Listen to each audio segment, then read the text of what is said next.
C'est dans un contexte général marqué par la persistance du conflit russo-ukrainien et ses incidents sur le reste du monde que va se tenir dans la deuxième quinzaine du mois de février 2023 à Addis Abeba en Éthiopie, le 36e sommet des chefs d'État de l'Union africaine. Des assises qui ont la particularité d'avoir lieu après le récent sommet États-Unis-Afrique, ponctué de grandes annonces.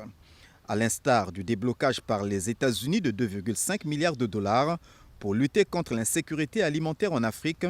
et de l'engagement du président Joe Biden en faveur de la représentation permanente de l'Afrique dans le Conseil de sécurité de l'ONU et le G20.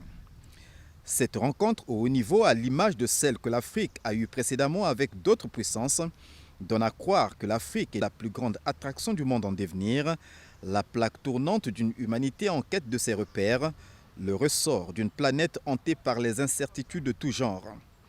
Encore faut-il que cette place soit pleinement assumée par l'Afrique,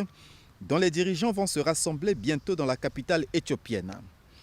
Placé sur le thème « Accélération de la mise en œuvre de la zone de libre-échange continentale africaine », ZLECAf en sigle, le 36e sommet des chefs d'État de l'Union africaine se veut un cadre d'évaluation de l'agenda 63 de l'Union africaine, lancé il y a 10 ans,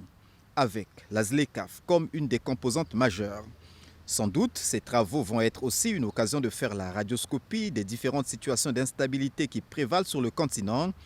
comme en Libye où Denis Sassou Nguesso, en sa qualité de président du comité de haut niveau de l'Union africaine, a déjà investi tant d'ingéniosité, de sacrifice et d'amour, multipliant les contacts avec les parties prenantes, tout en activant les leviers, même les plus subtils de la diplomatie.